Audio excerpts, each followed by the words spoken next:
भीष्म बाबा क्रोध में युद्ध कर रहे हैं। क्यों? कि कन्हैया ने प्रण मेरा तुड़वा दिया, मैं इनका तुड़वा दूंगा।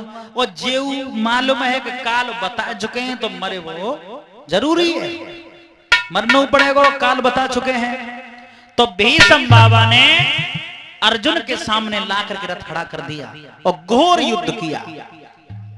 प्रण तुड़वाने के लिए कन्हैया का कर्म कौन सा किया? अरे भीष्म ने 5 बाण छोड़े,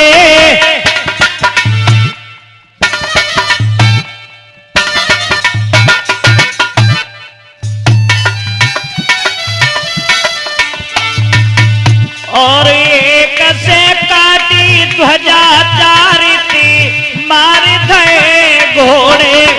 अर्जुन के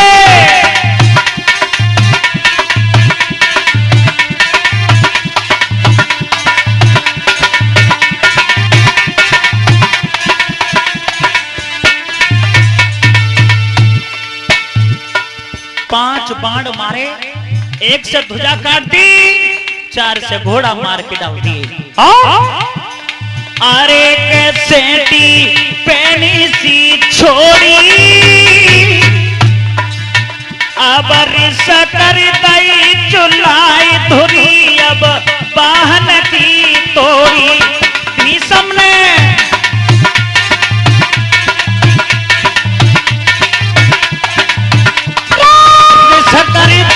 चलाई धुरी, जने वाहन की तोड़ी। भैया मेरे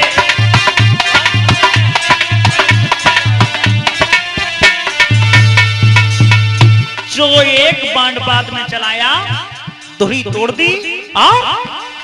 अरे क्रोध में गंगा को छैया, अरे खटला तीनों तारी भाग गए वाहन के पैया। भैया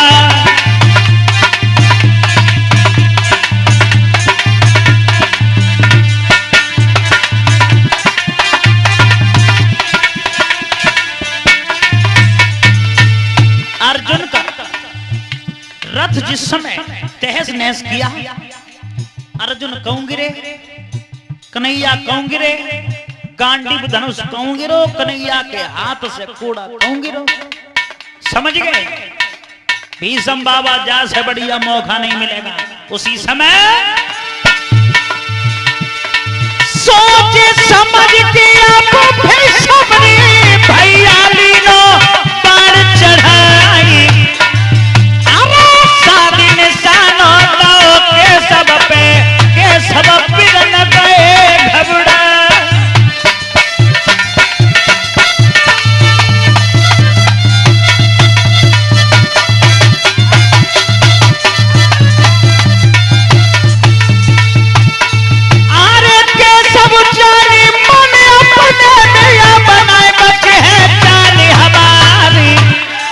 और सोच समझ के कृष्ण चंद्र ने रथ को पहिया लौटकारी।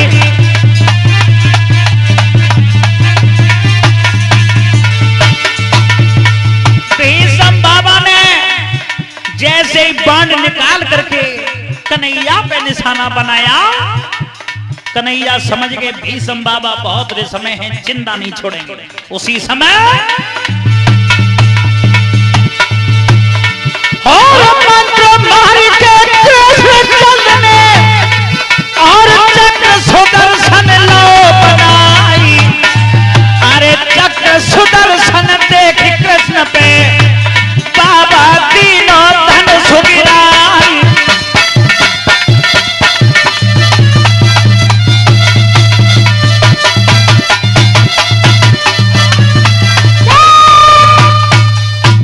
जो भीष्म ने निशाना कन्हैया पे बनाया, रथ के पहिया को मुरिया में फांस के जो घुमाओ, चक्र सुदर्शन बना लिया। भीष्म बाबा ने धनुष रख दिया। जगह हम जाइए तो चाहते हैं कि तुम मारो, हमें मारो। कन्हैया ने की मतलब? भीष्म बोले अब मतलब पूछ रहे तो ये मुरिया में का है? कितना राजनीतिक नेता था कृष्ण यादवों का, जिकई भीषम ने उंगली में क्या है? कन्हैया ने की उंगली में जो तुमने रथ के पहिया ना डाल दे तो तोरे के उंगलिया में फांस के घुमाए के देख रहे हैं, दोबारा काम कर जाएंगे कहना है।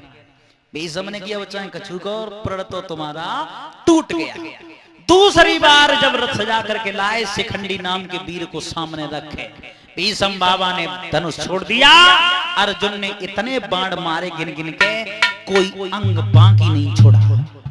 भीषम बाबा बाणों की सैया पे गिर गए, और जब भीषम बाबा बाणों की सैया पे गिरे, युद्ध बंद हो गया। सर नीचे गिर झुक गया भीषम का। भीषम के मुंह से आवाज निकली कि मेरे सिरहाने तकिया लगा दो। दुर्योधन ने दुशासन से कहा, अरे तकिया मंगवाओ। तकिया ला करके दिया। भीषम बोले दिमाग खराब हो गया तेरा, ये रन का तकिया नहीं है, जिसने ये सैया दी है वो मुझे तकिया भी देगा। अर्जुन से कहा भीषम ने, मुझे सिरहाने तकिया दे दे। अरे इतनी बात सुनी बाबा की, फिर की लीनो धनुष उठाई। बाबा सगे घायल देखे, नैनन बाती नीरगी दारी।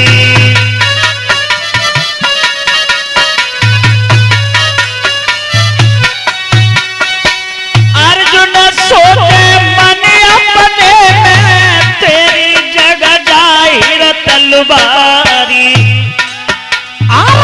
कौन छत्री हमें सराइए, अपने बाबा डारे मारी।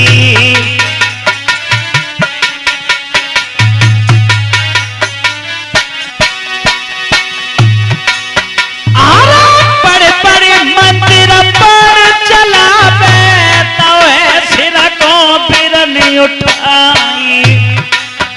और धनी धनी बेटा माँ कुंती के, बाबा को तीनों शीश उठाई।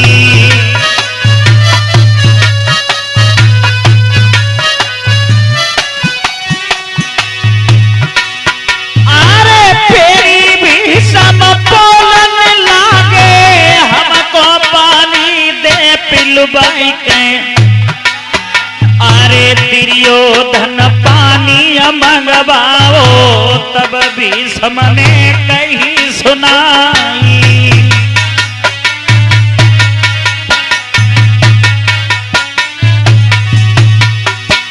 भीषम बाबा के सिराने जब तकिया लगाया, अर्जुन ने सिर जब ऊपर उठा तो पानी मांगा। दुर्योधन ने पानी ला करके दिया, बाबा पानी पी लो। भीषम बोले तेरा तो दिमाग खराब हो गया। अरे तू कैसा नाती है मेरा, सारे जीवन को मैंने तेरे साथ दांव पे लगा दिया, आज तू मरते समय मुझे पानी भी नहीं पिला सकता। अरे मेरे हाथों में बाण लगे हैं, सारा शरीर बाणों से छलनी हो गया, मैं पानी लोटा से कैसे पीऊंगा? जिसने ये बाणों की सैया दी है वही मेरी प्यास भी बुझाएगा। आदेश किया अर्जुन को,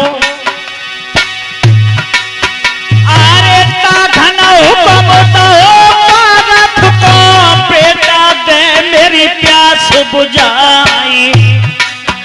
अरे देश करे बाण पारथ मारो, सो धरती में गौ समाई।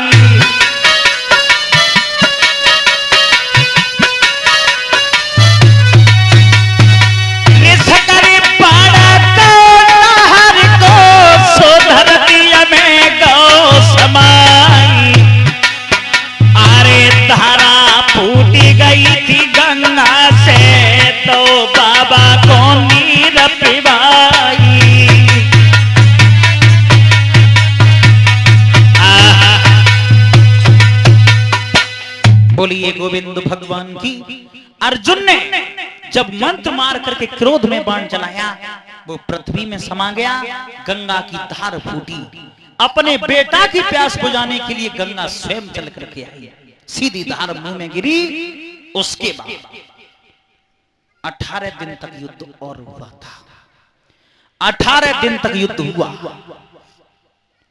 18वें दिन दुर्योधन अकेले रह गए। समझ गए जब इतने बड़े छत्री पांडवों का सामना नहीं कर पाए तो अब हम अकेले हैं, हम करेंगे उका। रणभूमि को छोड़ करके भाग गया। सबसे पहले ये अपने महल में गया, बहानवती और बाणवती के पास, जो दुर्योधन की दो रानियां थीं। उनसे कहा कि मेरे पीछे पांडव पड़े हुए हैं, मेरी रक्षा करो। दोनों ने मना कर दिया, चले जाओ, हमारे लिए तो उसी दिन मर गए थे जब तुमने द्रौपदी को नग्न करने का आदेश दिया। जब ये सुना अपने पिता के सामने जाके खड़ा हो गया, पिताजी मेरी रक्षा करो, पांचों पांडव मेरे पीछे पड़े हैं, पांचों पांडव मेरे पीछे पड़े हैं। धृतराष्ट्र ने मना कर दिया, तू आज आया है? अरे तेरे साथ परिवार लड़ने के लिए गया था, वो कहां है? दुर्योधन ने कहा, पिताजी वो तो सब परिवार तो लड़ करके नष्ट हो गया, नष्ट हो गया। इस पाप का असली गुनहगार तो तू था, परिवार का कोई दोष नहीं था, असली दोषी तो तू था, लेकिन तेरे लिए मौत नहीं आई। चला जा, मेरे लिए तो तू उसी दिन मर गया था जब तूने द्रौपदी को नग्न करने का आदेश दिया। संसार में जब हर रिश्ता बंद हो जाते हैं तो अंत में मैया की या परमात्मा की याद आती है। मैया के सामने जाकर के खड़ा हो गया, मां मेरी रक्षा करो, पांचों पांडव मुझे जान से मार देंगे। गांधारी ने कहा, बेटा जिस दिन से मेरा विवाह तेरे पिता से हुआ, तेरे पिता नेत्रहीन थे, इसलिए मैंने अपनी आंखों से पट्टी बांध ली और तू गंगा स्नान को चला जा। गंगा स्नान से जब लौट करके आएगा, पहली बार पट्टी खोल करके जब तुझे देखूंगी तो तेरा शरीर वज्र का हो जाएगा, नगिन करके आना शरीर को। दुर्योधन चला गया, गंगा स्नान करके रात में लौट रहा था, शरीर नगिन था। और कन्हैया पांडवों के पास लेटे हुए थे। कन्हैया ने विचार किया, दुर्योधन मरेगा नहीं तो पांडवों को राज्य मिलेगा। ऐसा विचार करके एक रूप से तो पांडवों के पास हैं और एक रूप और रखा, दुर्योधन के सामने पहुंच गए। दुर्योधन से कहा, कहां जा रहे हो? शरीर नगिन है, कहां जा रहे हो तुम? कहीं मेरी मैया का आदेश है। कन्हैया बोले, तुम राजगद्दी की खातिर इतने गिर गए कि जो भाग पत्नी को दिखाने का होता है उसे अपनी मैया को दिखाने जा रहे हैं। अरे हम मानते हैं कि युद्ध होगा, युद्ध अगर होता है तो चोट के कमर से ऊपर के कमर से नीचे, जैसे कमर के हिस्सा को छुपा, केला के पत्ता से कमर के हिस्सा को छुपा लिया। अपनी मैया के सामने गया, गांधारी ने जैसे ही पट्टी खोल करके देखा, जो शरीर ढका हुआ था वही कच्चा रह गया और बाकी का शरीर वज्र का हो गया। गांधारी ने की, लला ये कमर का हिस्सा किनके कहने से छुपाया? दुर्योधन ने की, का बताए भैया, रास्ता में कन्हैया मिल गए। कन्हैया, तूने कन्हैया की बात मान ली? तो जीव माले में ज्यादा ने द्रौपदी को नग्न करने का आदेश दिया। ये कहा कि से नग्न करके मेरी जंघा पे बिठा दो। तो भीम ने कहा, प्रतिज्ञा करी कि जब तेरा मेरा आमना सामना हुआ तो तेरी इसी जंघा को तोड़ दूंगा। यही जंघा बेटा कच्ची रह गई। सही पाए पकड़ के बैठे हो, भैया अब की बार और कोई अकल बताए थे। ऐसे कन्हैया चाहे हजारों सामने आ जाए फिर मानूंगा नहीं। गांधारी ने की तो सुन, एक अकल और रह गई है। बोली, अरे बेटा व्यास सरोवर जाइए,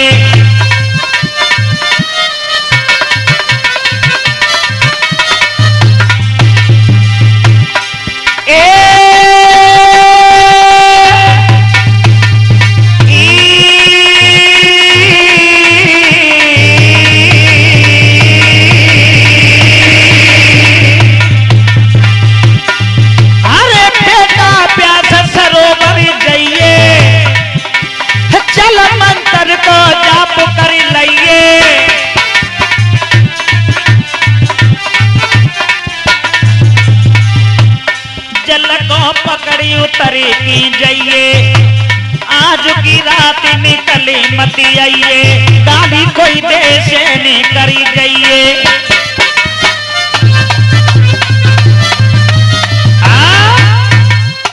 जवाब दिया, तू व्यास सरोवर के लिए चला जा, आज की रात निकल के मत आना, और लड़ाई केवल 18 दिन और 18 रात की है। आज ये 18वीं रात है और सवेरो जैसे 19वां दिन लड़ाई बंद।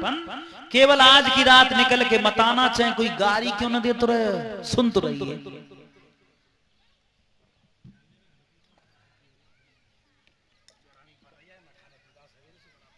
जवाब दिया, आज की रात निकल के मत आना। दुर्योधन गया, व्यास सरोवर की पार पे जैसे ही पहुंचा, बुद्धि से इतना तेज था, 10 कदम उल्टा चल के छलांग मार के कूद गया। क्यों? कोई देखे विवाह देखे तो जे मालूम पड़े जा में घुसो कोई ना है, निकल के गया है। व्यास सरोवर में छुप के बैठ गया। इतने 5 पांडव कुंती के सामने जाके ठाणे गए। नकुल सहदेव बोले, मैया विजय प्राप्त हमने करी है, सबसे पहले हमारी भुजा पूजो। भीमसेन बोले, क्यों? अरे मेहनत तो सबसे ज्यादा हम पे पड़ी है, भुजा सबसे पहले हमारी पूजो। अर्जुन ने कही, हमें चैन की सांस ही नहीं मिली 18 दिनों, भैया हमारी पूजो। युधिष्ठिर बोले, तो हम बैठे ही रहे हैं। 5 बोले के भुजा पहले हमारी पूजो, हमारी पूजो। अब कुंती यही नहीं निर्णय ले पाई कि भुजा पहले किन की पूजी यहाँ। कुंती ने कही, लला सबसे पहले वो भुजा पूजवाए, जाने दुर्योधन को मारो हो सो। दुर्योधन के नाम पे 5 पीछे हट गए। कुंती ने की कहा है? अब कोई नहीं भुजा पूजवा ओ तो कोई नहीं बोलो। भीमसेन अकेला बड़े जगह सांची में का फांसी है। दुर्योधन भैया को हमने मत ही ना देखो, मैंने हर वीर मरता हुआ देखा, लेकिन दुर्योधन को मरता हुआ नहीं देखा। कन्हैया हुआ आएगा अकेला जे कई दुर्योधन की बात बिल्कुल सही है, दुर्योधन अभी मरा नहीं है। पांडवन से कही, चलो रथ में बैठो। भीमसेन के हाथ में एक मसाला जरा के दे दे कि उजी तो कत्तब अकेला अकेला चलो, प्रकाश कत्तबे चलो। भीमसेन बोले, जो सब रथ में बैठ के जाएंगे हम पैदल चलेंगे। कन्हैया बोले, तो कौन सी परेशानी, चलो। भीमसेन मसाल लेके आगे आगे पड़ गए और चारों भैया रथ में, कन्हैया रथ लेके चल रहे। रास्ता में एक व्याध मिला। व्याध से भीम ने पूछी, तो मैंने दुर्योधन भैया देखो है? उन्हें की इज्जत ना यान दुर्योधन कहते कहते हैं, लेकिन इतना तो देखा है, एक मनुष्य गया है निकल के, सारे शरीर पे खून लगा हुआ है, कंधा पे लक्ष्मी विराजमान है, सिर पे मड़ियों का मुकुट बंधा है। कन्हैया बोले, भीम बड़ा ले जाए कि पांडवों को पहुंच के व्यास सरोवर पे। भीम से कई आवाज लगाओ, जब पानी में छुपो बैठो।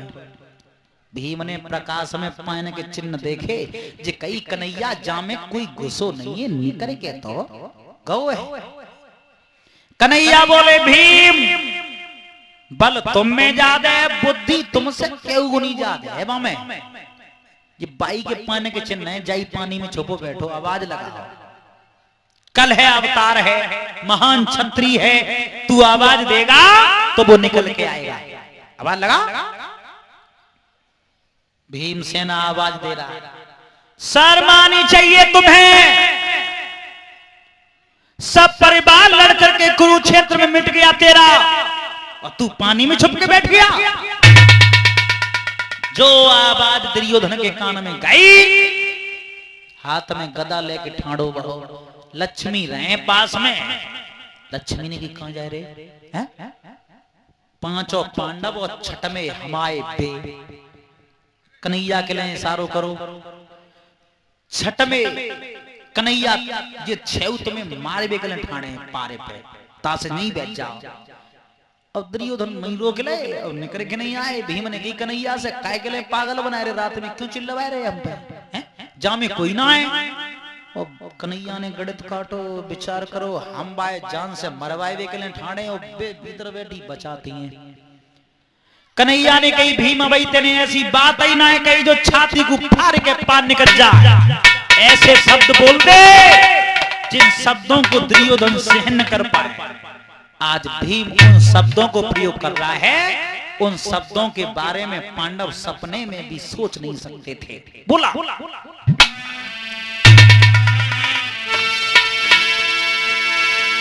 हरे महाभारत को युद्ध भयो और विजय भीम ने पाई रे।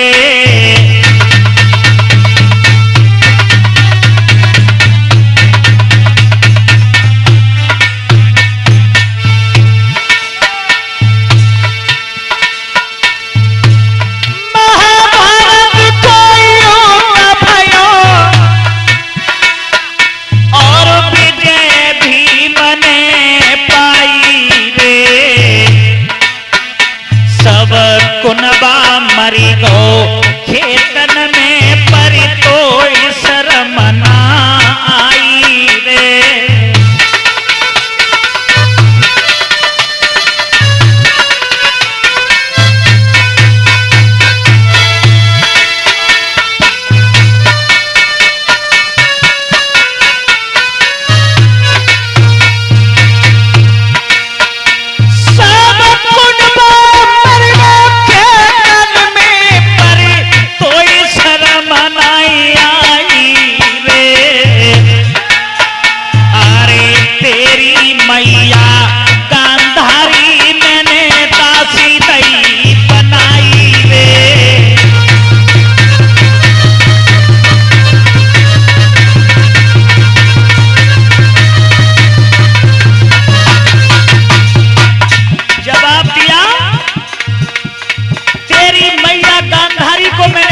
बना दिया।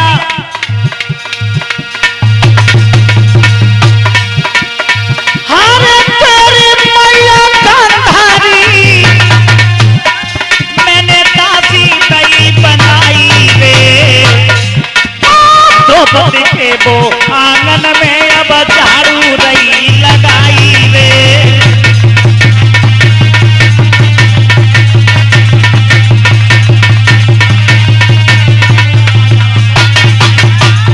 जवाब दिया मैंने तेरी मैया को दासी बना दिया। द्रौपदी के आंगन में झाड़ू दे रही है तेरी माँ। अशोक हरे तेरी मैया गांधारी अब झाड़ू नहीं लगाई रे। और तेरे बबुला अंधा को एक पेड़ दो बंधुबाई रे।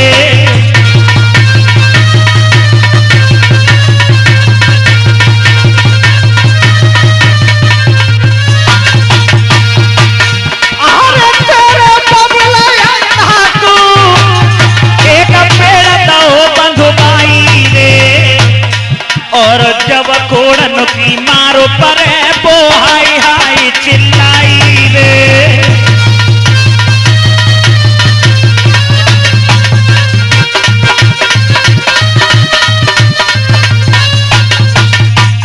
जवाब दिया तेरे पिता अंधा को एक पेड़ से बनवा दिया मैंने। और सुन हारे जब कोड़न की मारो पर वो हाय हाय चिल्लाई रे। बासे नीच भाव पैदा पानी में छुप गो आई रे।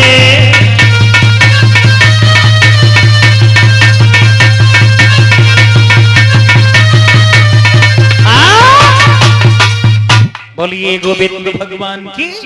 जवाब दिया शर्म आनी चाहिए तुझे। तेरी मैया को दासी बना दिया मैंने। तेरे पिता को पेड़ से बनवा दिया। और जब कोड़ों की मार पड़ती है उसके ऊपर तेरे नाम को ले लेकर के रोता है। तू उसकी संतान पानी में छुपा बैठा है। जैसे ये सुना कि मैया दासी हो गई पिताजी पेड़ से बन गए हाथ में गदा लेकर के खड़ा हो गया। लक्ष्मी ने कहा भीम झूठ बोल रहा है लेकिन अरे बंध बैर को सके निहारी।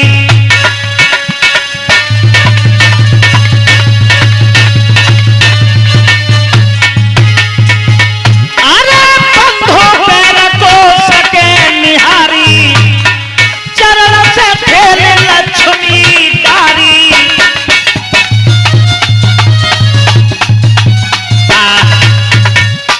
बंधु बैर को सके निहारी चरण से ठेल लक्ष्मी डारी, लात का प्रहार कर दिया।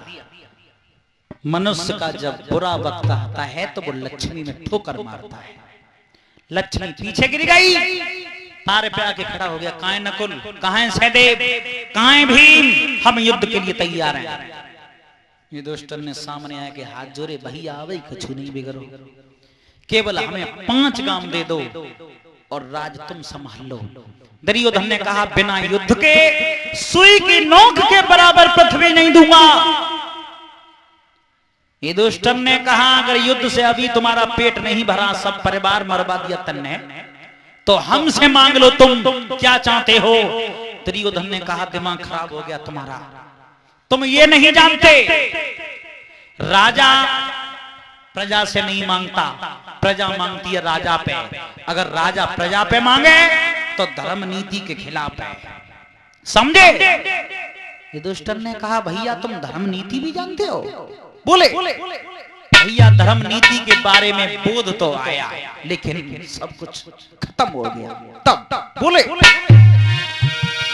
हारे आई तो कोई याद धर्म की, अरे अंत समय पे आई,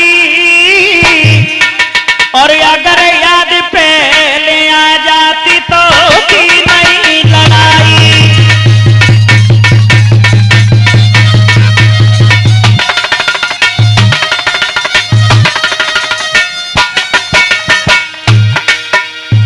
भैया धर्म की याद आई तब आई जब सब कुछ बर्बाद हो गया। हारे आई तो कोई याद धर्म की, अरे अंत समय पे आई, अगर याद पहले आ जाती तो की नहीं लड़ाई।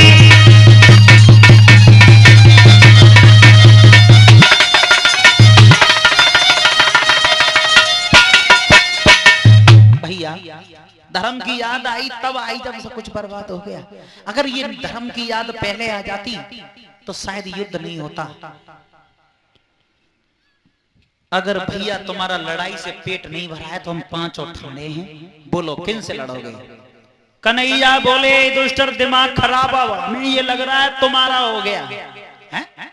कितनों बोधो समझ रहे जाए। नकुल सहदेव को हाथ पकड़ ले या तुम हाथ पकड़ ले, हम इनसे लड़ेंगे, तुम लड़ लोगे इनसे। युधिष्ठिर बोले कन्हैया माफ करना, गुस्सा में बात नहीं करी गई, लेकिन लड़ना है पाएंगे। दुर्योधन की बुद्धि बदल दी कन्हैया ने, सरस्वती बैठा दी। दुर्योधन ने की सुनो, हम अपनी पक्ष के राजा हैं और जो तुम्हारी पक्ष से राजा बने वो चाहत हो सो लड़ ले हमसे। युधिष्ठिर बोले कन्हैया बात तो नहीं बनी, राजा तो बने वो हम ही चाहते हैं, लेकिन जब लड़ नहीं पाएंगे। कन्हैया बोले तो कौन सी परेशानी है, नेक देर के लाए अपनी पक्ष को राजा भीम को बना। युधिष्ठिर ने राज मुकुट उतारे के भीम के माथे पे रख दिया, हमारी पक्ष को राजा भीम है, भीम है। दुर्योधन ने कही तो राजा के लाए प्रजा सर झुकाते हैं, भीम राजा है तो तुम प्रजा हो, सर झुकाओ। दुर्योधन इस बात को जानता था कि ये धर्म अवतार हैं, अगर इनका सिर भीमसेन के लिए झुकेगा भीमसेन में आगे लग जाएगी, किस्सा खत्म। जो सर झुका। युधिष्ठिर ने कही कन्हैया से कन्हैया बात तो पारे पे नहीं पड़ी, अगर हम सर भीम के लिए झुकेगो तो इनमें आग लग जाएगी, भैया जिंदा नहीं बचेगा। कन्हैया ने की भीम से एक काम करो, तुम पाए फैला के ठाणे आ जाओ। और युधिष्ठिर से कही मैं बीच में माया का पैर बनाऊंगा, उसके लिए सर झुकाना तुम, ठीक है। भीमसेन पाए फैला के ठाणे आ गए, कन्हैया ने माया का पैर बना दिया, उसी पैर के लिए युधिष्ठिर ने प्रणाम कर लिया। दुर्योधन से कही अब राजी हो? दुर्योधन ने किया तो राजी तो राजी है, न राजी तो राजी है, लेकिन कन्हैया की बात पूछो चाहते हैं, पूछो। जब भीमसेन के 3 पाए कब से गए, 3 पाए कौन है, इशारा करके बताना चाहता था, तब तक तो भगवान की माया आती सो खींच गई, 2 पाए दिखाई दे। जी कही चलो वहीं कुरुक्षेत्र में चलो, जहाँ सब परिवार लड़ करके मरा है, वहीं युद्ध हुएगो। लेके गए कुरुक्षेत्र में, गदा युद्ध प्रारंभ हुआ। और भीमसेन जब दुर्योधन में गदा की चोट दे तो दुर्योधन के शरीर में से लोहे की ऐसी आवाज निकले और जाकर दुर्योधन भीमसेन में गदा की चोट दे कौन है कि भीमसेन धरती पे बैठ जाए। फिर उठ के ठाणे भाई भीमसेन ने एक बार तो रिसमे इतनी जोर से गदा सिर में मारी दुर्योधन के कि 2 फुट धरती में भीतर गाड़ दो, लेकिन फिर भी लोहे जैसा शब्द हुआ और जाखन भीम में चोट पड़ी कौन है कि फिर धरती बैठ गए। अर्जुन ने पूछी कन्हैया से, कन्हैया जा युद्ध में जीतक नहीं होगी। कन्हैया बोले बल के सामने बुद्धि की विजय हो जाती है, बल भीम में ज्यादा और बुद्धि दुर्योधन में ज्यादा।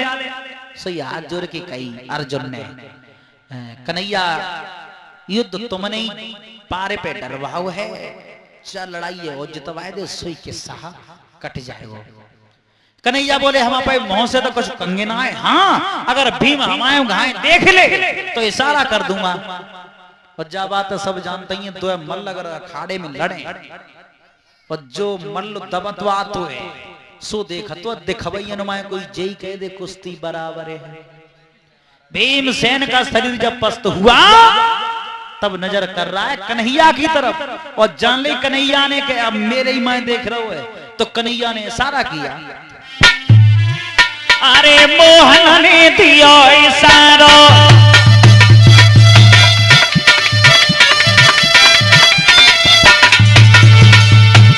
अरे मोहन ने दिया इशारा और सीधा हाथ जान पे मारा।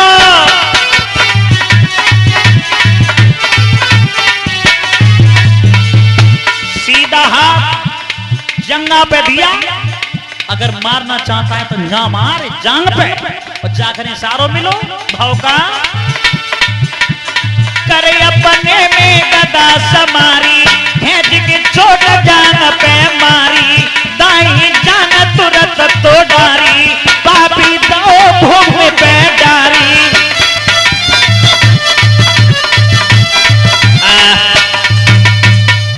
बोलिए गोविंद भगवान की। जैसे ही इशारा मिला भीमसेन ने गदा 2 हाथों से पकड़ के जो सीधी जांग पे डाली, एक ही चोट नहीं झेली, जंगा टूट गई, जमीन पे गिर गया। तब तक बलराम का आना हुआ, बलराम के सामने ही जांग पे चोट पड़ी। बलराम ने कही भीम गदा युद्ध तुम्हें किसने सिखाया? हाथ जोड़ के बोले गुरुजी तुमने। हमने सिखाया? तो ये जंघा पर चोट किसके कहने से मारी तेने? डर के मैं बोलो गुरुजी कन्हैया के कहने से, कन्हैया के कहने से। बोले चलो मैंने मान लिया कि मेरा शिष्य परास्त हो गया। अरे अब ठाड़े हुई जाओ भैया,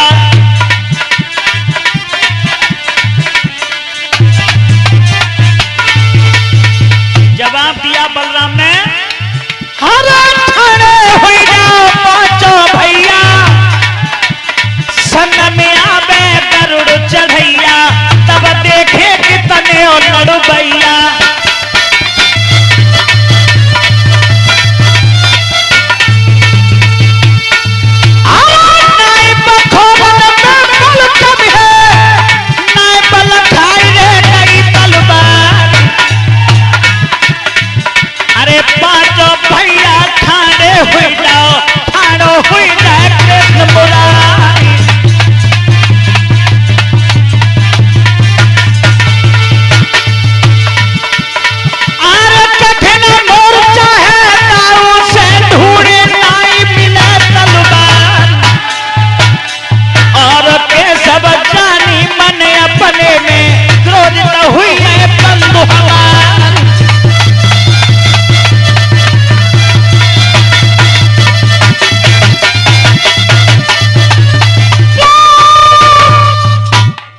गोविंद भगवान की।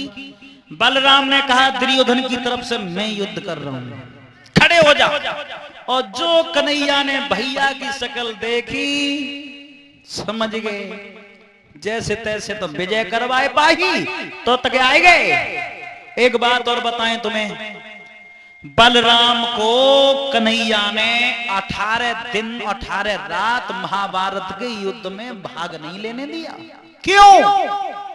नारायणी सेना के सेनापति बनाए हते व नारायणी सेना को दुर्योधन ले आए। सेनापति बनाए तो दे कन्हैया ने, लेकिन 18 दिन के युद्ध में कुरुक्षेत्र में नहीं आने दिया। आने क्यों नहीं दिया? कर्म कैसो कतो कन्हैया ने बलराम के संग। जब जिम्मालिम पड़ गई बलराम को सेनापति बने गए, कुरुक्षेत्र में जाए हुए है, स्नान करके पूजा कर रहे थे, पूजा पाठ में लगे थे। भगवान कन्हैया ने एक माया की गैया बनाई और गैया धीरे से बढ़ के गई और बलराम की पीठ पे जीभ से चाटना प्रारंभ कर दिया। और जैसी पीठ पे गैया ने चाट वो शुरू करो, उस बलराम ने हाथ पीछे करो, हाथ गैया से लगो, गैया धरती पे गिर गई, मरी गई। गैया जब मरी गई, भज के आए कन्हैया जी कही बलराम भैया जिका करो, तुमने गैया पे हाथ से मार दी, तुम्हें तो गौ हत्या लग गई। और हाथ दिखाइयो, सीधो हाथ देखो सो सीधी हथेली में बाल खड़ो। बलराम बोले बात सही है कन्हैया, गौ हत्या लग गई हमें, और जी छूटे ही कैसे? कन्हैया ने कि तुम शूद्रन के घर पे भोजन करो, गौ हत्या छूट जाएगी। अब बलराम भागे, काहे के लिए? कि हमें कुरुक्षेत्र में जाए हुए है, सेना जा रही है, शूद्रन के घर पे जाएं और जिकाएं भैया हम तुम्हारे घर भोजन करेंगे। अंदाज लगा सकते हैं आप लोग, अगर अब मुख्यमंत्री आएंगे कहूं से जिकाएं कि हम तुम्हारे घर भोजन करेंगे, जितनी दम आए होगी ताते ज्यादा दम लगा देगा आदमी। मुख्यमंत्री को भोजन कराए के चक्कर में द्वारका के मालिक थे, जा द्वार पे जाएंगे जिकाएं कि हम तुम्हारे घर भोजन करेंगे, वे खुद नहाए, सब घरवालों से कहें सब नहाओ, सफाई से भोजन बनवाएं, चौका लगवाए के और बढ़िया भोजन बनवाए के बलराम को खवाएं। और बलराम खाए के बाद हतेरी माए देखें बार गिरे ही नहीं। 18 दिन शूद्रन के घर पे ही भोजन करते रहे, 18 दिन वे घूम रहे और कन्हैया ने 18 दिन में सबके साथ कटवा दिया कुरुक्षेत्र में। अंत में लौट करके आ रहे थे तो रास्ता में क्या देखा? एक किसान हल चला रहा है, एक किसान हल चला रहा। बलराम निकल के जा रहे थे, किसान के घर से रोटी पहुंची। सुबह भाई खेत में रोटी धर के खाए लग गए और बलराम को देखे किसान ने की को भैया भूख लगी हो तो खाए जा। बलराम को भूख लगी अति, सुबह पहुंच गए, उन्हें आतन से वे खा रहे थे, उन्हें आतन से रोटी निकाल के उन्हें पकड़ाई गई। और जैसी रोटी उन्हें खाई, तेरी माँ देखो बाल मिट गए। उनने तब पूछी भैया इतनी और बताया, तुम को बिरादरी हो, तुम्हारी जाति का है? किसान ने की क्यों? दुनिया पाई पी की पूछते, तुम रोटी खा के पूछ रहे हम ब्राह्मण हैं। ब्राह्मण हो? बस इतनी बात पूछ रहे थे। बलराम गए, तब तक का देखो कि दुर्योधन उन्हीं के सामने मार के डाल दो। कन्हैया ने हाथ जोड़े, बलराम बोले सुन, तुझसे तो बात बाद में करूंगा, पहले ये बता कि तेने जिकई हमसे कि शूद्रन के घर पे भोजन कर लियो गौ हत्या छूट जाएगी, और अबे हम ब्राह्मण के हाथ से रोटी खाए के आए तब गौ हत्या छूटी है। कन्हैया बोले दिमाग खराब है भैया, तुम अब नहीं समझ पाए। अरे 18 दिन जिनके घर पे तुमने भोजन किया, सफाई से भोजन करवाया उन्होंने, वो ब्राह्मण हैं। जो तुम अबे नहीं खाए के आए, भाई आतन से तो माने बेला हाके, और भाई आतन से रोटी खाए बैठे को, भाई आतन से रोटी तुम्हें दे दी और तुम भाई ब्राह्मण माने। महाभारत का संकेत है, सफाई का नाम ब्राह्मण है और गंदगी का नाम शूद्र है। ये तुम अबे भोजन करके नहीं आए, जिस शूद्र है। बलराम बोले तो अच्छी बात है। और कन्हैया ने 2-4 बातें और घुमाई, सोई जिकई के तुम 18 दिना से ते घूम रहे, हम 18 दिना से जाए, द्वारका खाली है, कोई अपे बासन न बांध ले मऊ जाए के देखो। सो बलराम ने ध्यान द्वारका की तरफ किया, सो लौट के चले गए। 5 पांडवों को लेकर के कन्हैया चले गए डेरा। डेरा में जब गए, पांडव सोच रहे थे युद्ध समाप्त है, अब तो विश्राम कर लेंगे। और कन्हैया ने कही ऐसा करो, तुमने बहुत हत्या करी है, तुम्हें आज रात को हत्या दावेगी, तासे हमारे संग गंगा जी नहाए चलो। 5 पांडवों को लेकर के कन्हैया चले गए गंगा स्नान के लिए। और इते दुर्योधन सिसक रहा था कुरुक्षेत्र में। कृतवर्मा कृपाचार्य और अश्वत्थामा तीनों चोर निकल के गए रात में। और जब तीनों चोर गए, करहाने की आवाज सुन करके कहा, महाराज तुम? अश्वत्थामा ने पहचान लिया कि दुर्योधन महाराज पड़े हैं। जवाब दिया, महाराज क्या चाहते हो तुम? दुर्योधन ने कहा, मैं मरना चाहता हूं। मरना चाहते हो? बताओ कैसे मरोगे? दुर्योधन ने कही, हमारी मौत या तो ज्यादा सुख में होगी या ज्यादा दुख में होगी। अश्वत्थामा ने विचार किया, परिवार लड़के मर गया, उसी का दुख नहीं है ने, तो जी बताओ महाराज सुख कैसे मिलेगा? सुख पांचों पांडवों के सिर काट करके डाल दिए जाएं तो मुझे इससे बड़ा सुख नहीं होगा। अश्वत्थामा गया, डेरा में प्रवेश कर गया, जितनी सेना थी पांडवों की सबे मार के डाल दिया। और पांडव तो मिले नहीं, द्रौपदी के बेटा थे पांडवों से पैदा। पहचान नहीं कर पाया अश्वत्थामा ये पांडव हैं या उनके बेटा हैं। पांचों के सिर काट करके दुर्योधन के सामने डाल दिया। दुर्योधन ने पहचान कर ली, ये कहा, अश्वत्थामा तूने अच्छा नहीं किया, मेरा वंश कुरुक्षेत्र में लड़के मिट गया और मेरे भाइयों के वंश को तूने आज मिट दिया, मुझे इससे बड़ा दुख नहीं होगा। उसी दुख में दुर्योधन महाराज की मौत हो गई। उसके बाद द्रौपदी ने जब ये देखा कि मेरे पांचों बेटा मारे गए, रोने लगी। पांडव जब लौट करके आए, अर्जुन ने पूछा, द्रौपदी जब तुम्हारे बालकों के सिर काटे गए तो तुम कहां थी? भीमसेन ने कहा, भोले बाबा से पूछो, भोले बाबा तो जब डेरा के पहरेदार थे। भोले बाबा से पूछा तो बता दिया, रात में अश्वत्थामा आया था। अर्जुन अश्वत्थामा के पीछे पड़ गया। अश्वत्थामा ने जान लिया पांडव क्रोध में मुझे जान से मार देंगे। अपने आप को बचाने के लिए ब्रह्मास्त्र का आह्वान किया, छोड़ दिया। ब्रह्मास्त्र को जब चलाया अश्वत्थामा ने, अर्जुन समझ गया अब हम नहीं बचेंगे। अपने बचाव के लिए अर्जुन ने भी ब्रह्मास्त्र छोड़ दिया। दोनों ब्रह्मास्त्र जब आकाश में टकराने लगे, ब्रह्मास्त्र की गर्जना से गड़बड़ियों के गर्भ खंडित होने लगे। अश्वत्थामा ब्रह्मास्त्र चलाना जानता था लेकिन उतारना नहीं जानता था। अर्जुन चलाना भी जानता था और उतारना भी जानता था। दोनों ब्रह्मास्त्रों को अर्जुन ने उतारा। गर्भिणियों के जब गर्भ खंडित होने लगे, उनमें से एक थी उत्तरा, जो अभिमन्यु की पत्नी थी। उसके पेट में गर्भ पनप रहा था।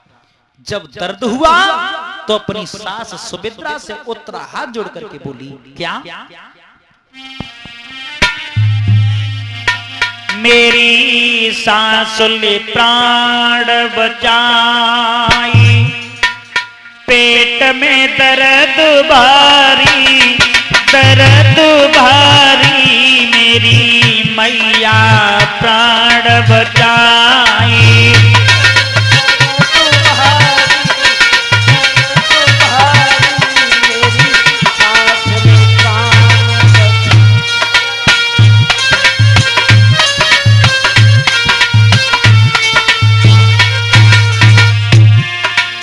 जवाब दिया, अरे चकाचौंध सो नभ में दिखो, सुन मैया चितलाए।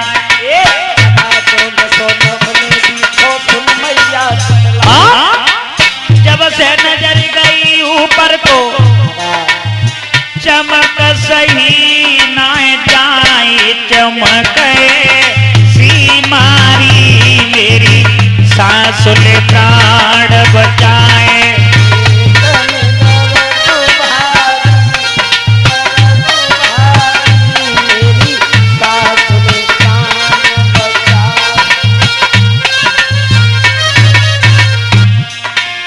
जवाब दिया, आकाश से ऐसी चमक मारी है, उसे देख करके दर्द प्रारंभ हो गया।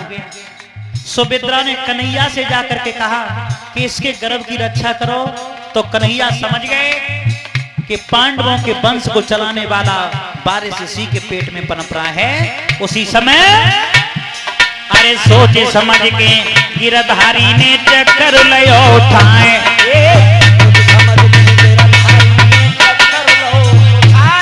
और गर्भ की रक्षा करिबे काजे, छोटा रूप बनाई, पेट गए बनबारी, बनबारी, मेरी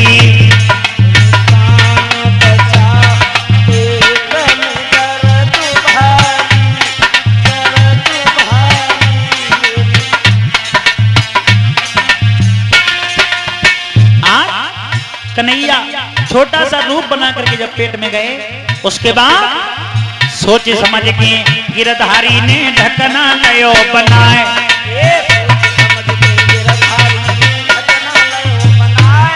और चक्रधारी ने चक्कर में बालक लो छुपाई, पीर रुकी गई सारी, रुकी गई सारी, मेरी सांस ले प्राण बचाई।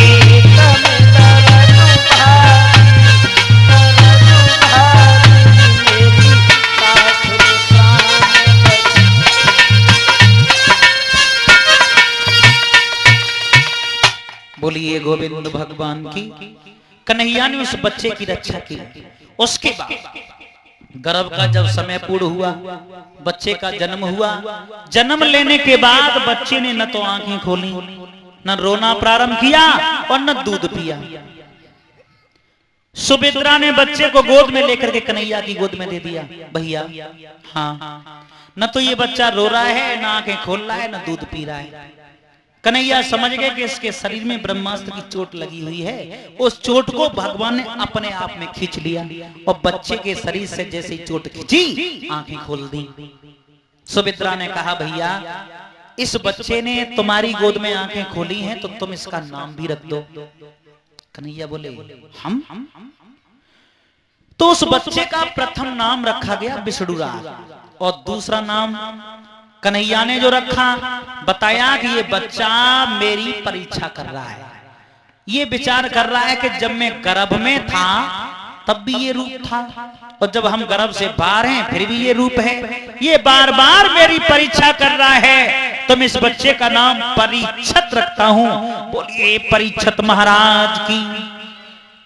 आज तुम्हारे सामने परीक्षित का जन्म है, कल परीक्षित श्राप, सृष्टि वर्णन और भोले बाबा का विवाह सुना है। यज्ञपति महाराज आरती जला लें और सभी ताली बजाते हुए कीर्तन बोल रहे हैं।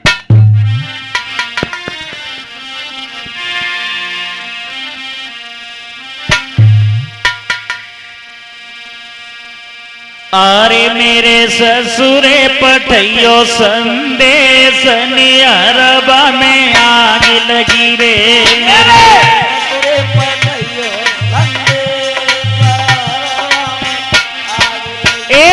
मेरे ससुरे पटैयो संदेश, नियरबा में आग लगी रे।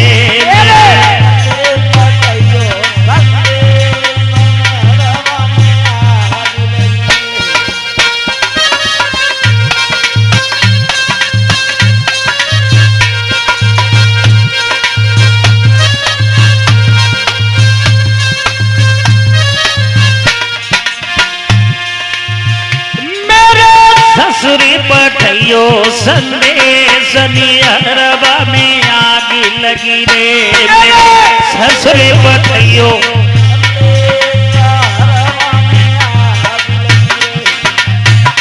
सुंदर है।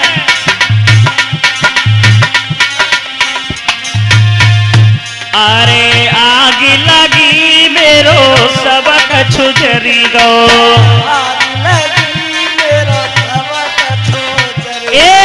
आगी लगी मेरो सबक छुजरी गो,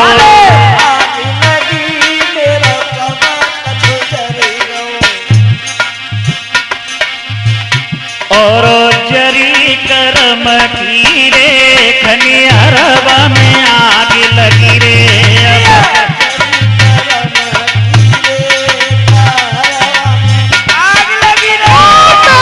ससुरे पटैयो संदेश, नियरबा में आग लगी रे।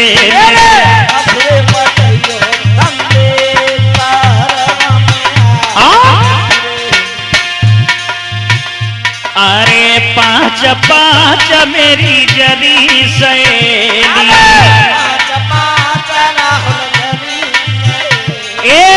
पांच पांच मेरी जरी सहेली, अब भागे बची नए, नियरबा में आग लगी रे। अब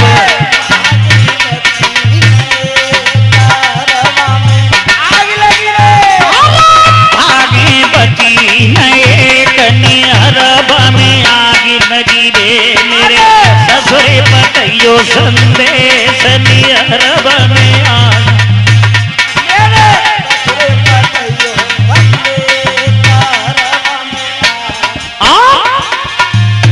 अरे कहें कबीर सुनो भाई साधो कबीर सुनो भाई कहें कबीर सुनो भाई साधो हम चली पिया के देश निहरब में आगे लगी रे में चली पिया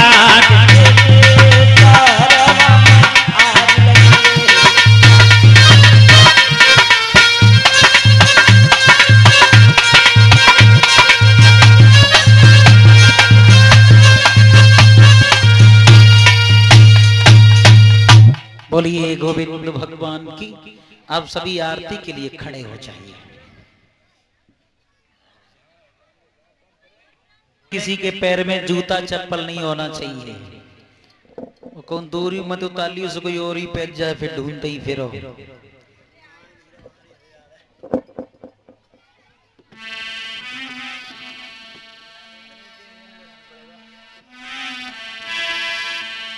आरती जली आई महाराज।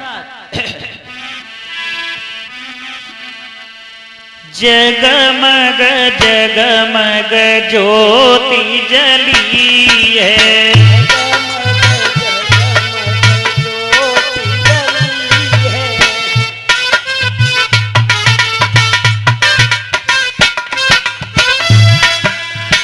जगमग जगमग ज्योति जली है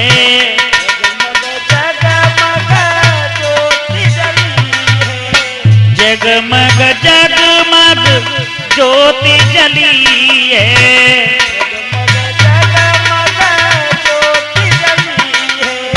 श्याम आरती होने लगी है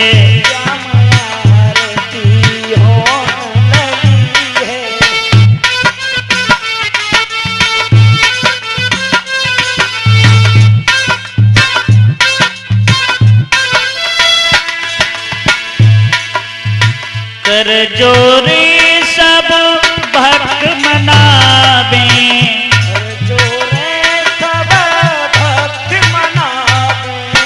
कर जोरे सब भक्त मनावे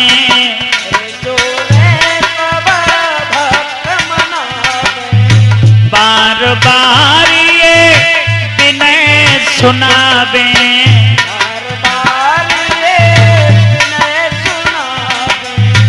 अब हम सबकी करो भली है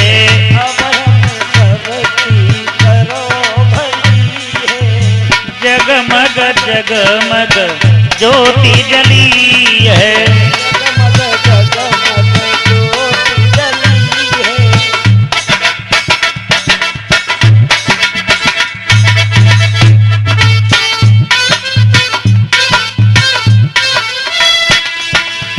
जगमग जगमग ज्योति जली है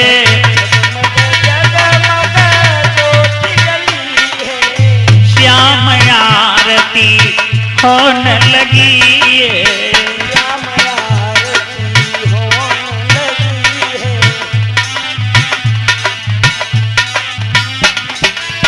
अब प्रभु कृपा करो यही भांति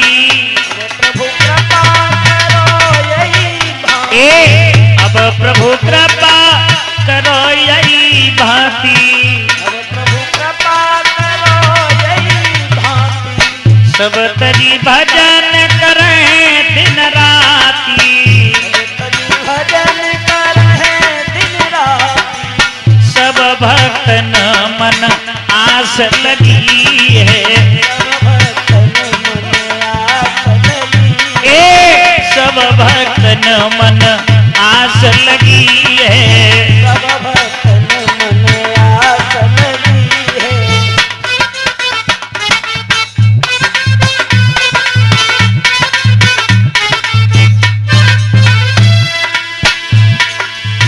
आरती अपने गुरु की गाऊं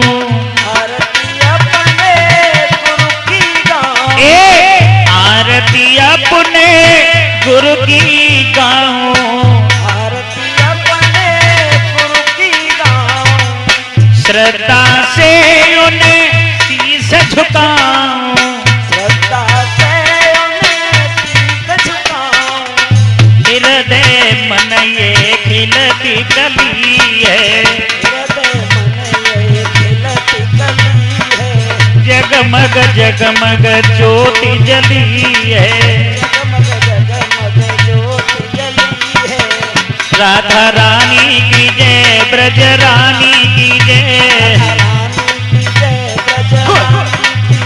राधा रानी की जय, ब्रज रानी की जय, बोलो बरसाने वाली की जय जय जय, बोलो बरसाने वाली जय जय जय।